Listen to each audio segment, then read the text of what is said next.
Poutine met en alerte la force de dissuasion nucléaire. Nous allons parler également du Mali. Goudlon Jonathan quitte le Mali sans un accord sur la date des élections au Tchad. Manifestation hostile à la junte et à la France.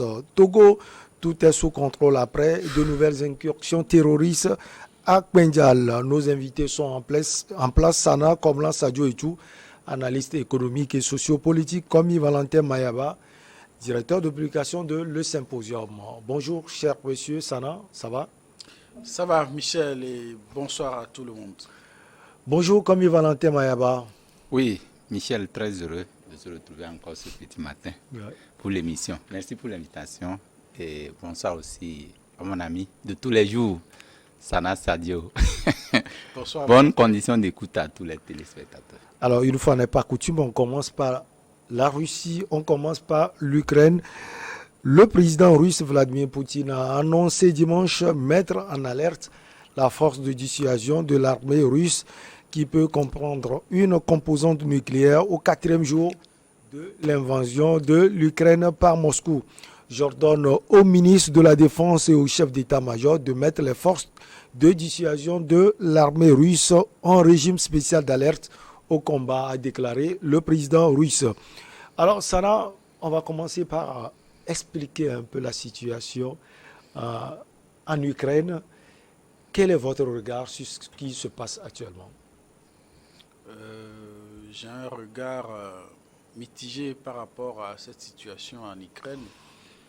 Et pour pouvoir la décortiquer, il faut remonter. Il faut remonter en 2014, quand l'ancien président ukrainien Viktor Yanukovych, il fut déchu.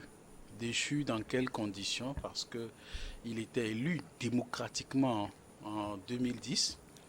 Donc un président démocratique qui décide de mettre un frein au projet d'adhésion de l'Ukraine à l'Union européenne et à l'OTAN. Et voilà, il y a des manifestations pro-occidentaux qui éclatent et qui dégénèrent, d'où il est déchu par la représentation nationale, ce qui est en soi un coup d'État, ni plus ni moins.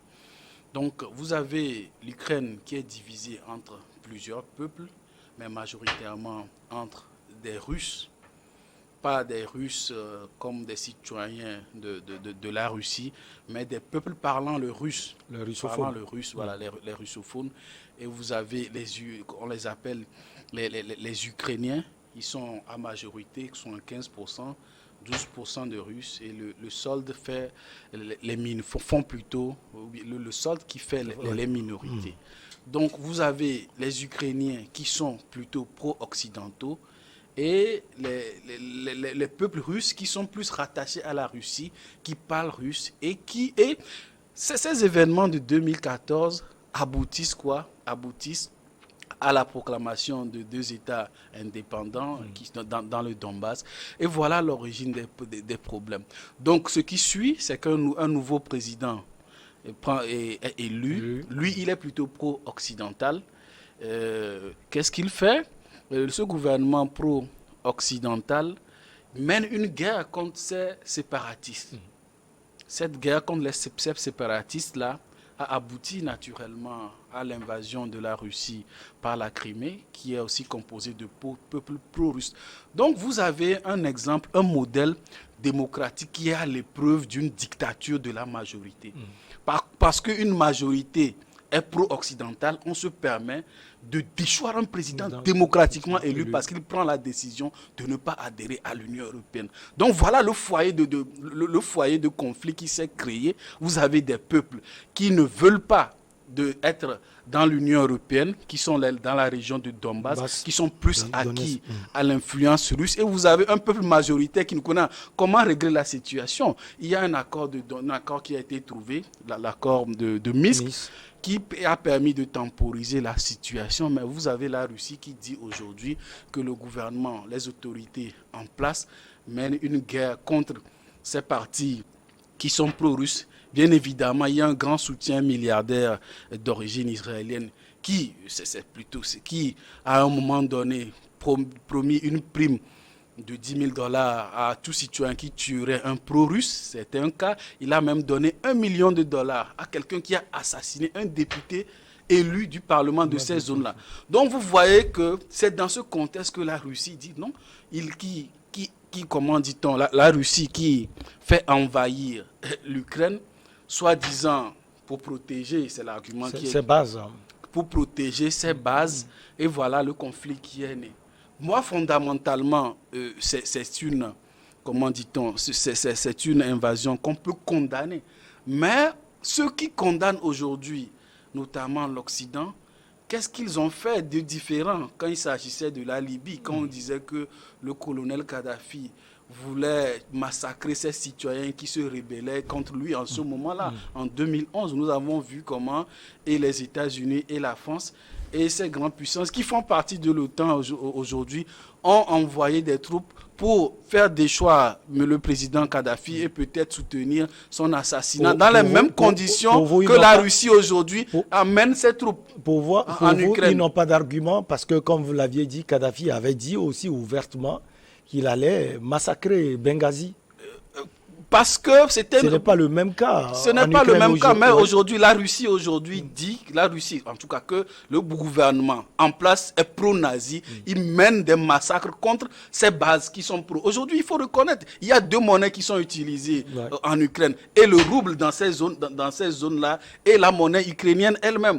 Donc, qu'est-ce qu'il faut faire en démocratie? Qu'est-ce qu'il faut faire? Est-ce qu'il faut imposer une décision? Est-ce qu'il faut imposer l'adhésion de l'OTAN à un territoire dont une certaine n'en veulent pas? C'est la vérité. Le Donbass ne veulent pas de l'influence, ne veulent pas adhérer à ce projet-là. Ils sont plus acquis à une influence russe, de la Russie.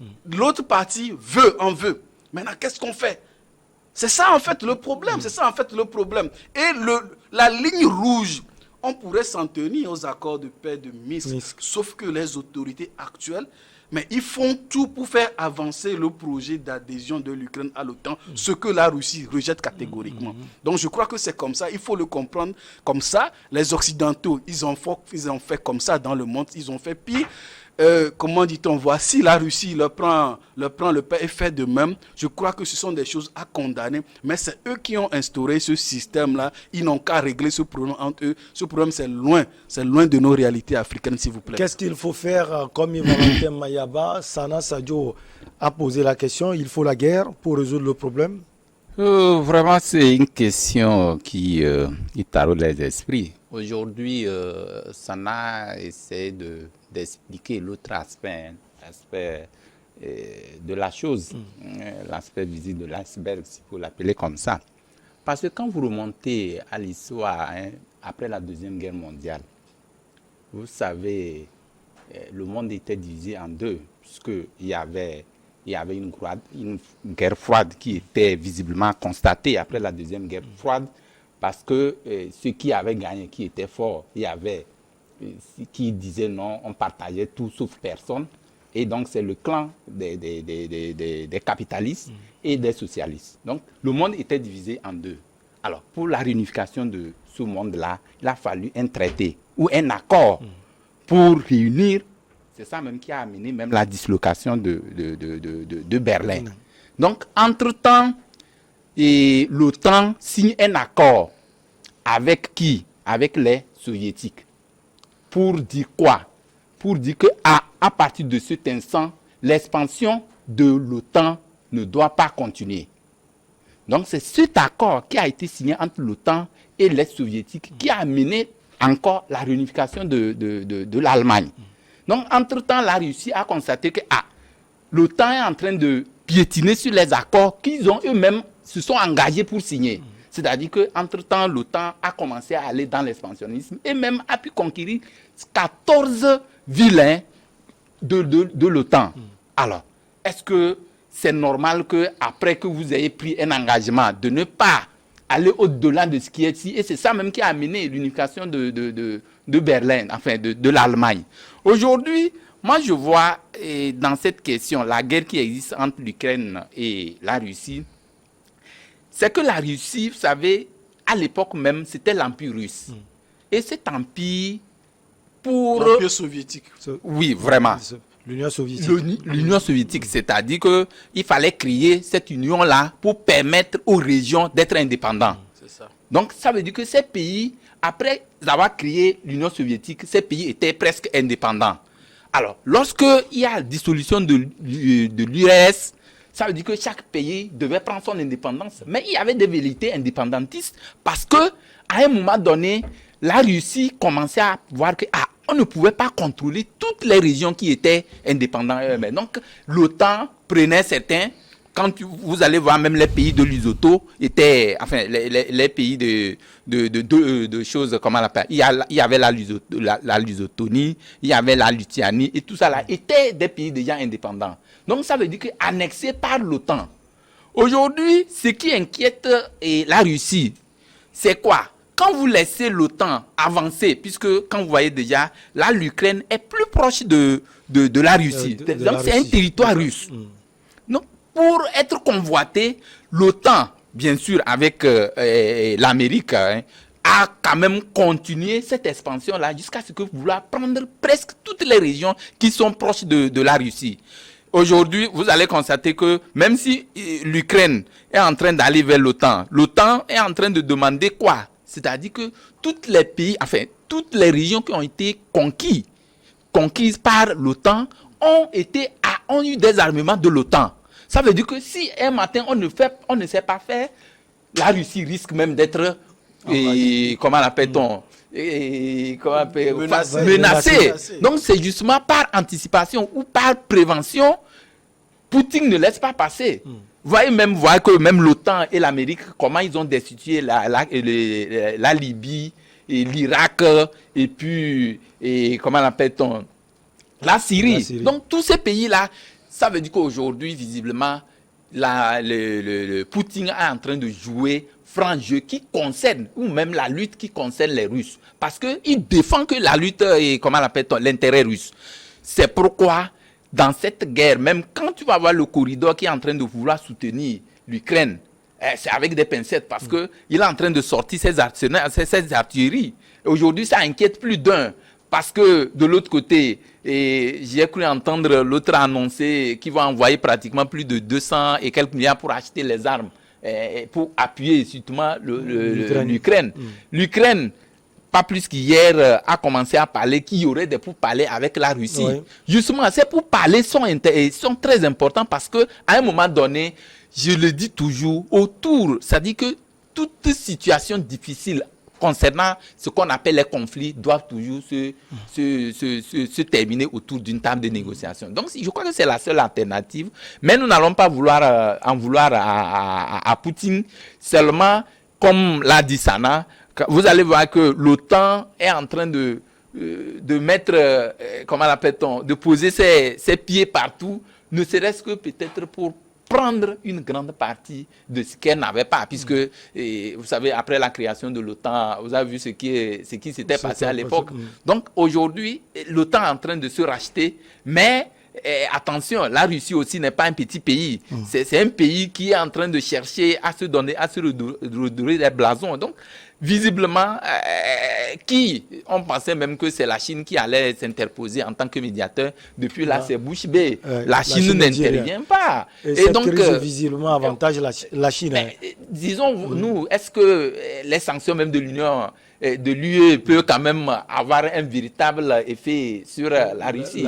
Le wait and see, puisqu'on nous parle du gel de leur banque au niveau de l'Union européenne et tout. Donc on verra bien. On va trouver la solution juste après la pause.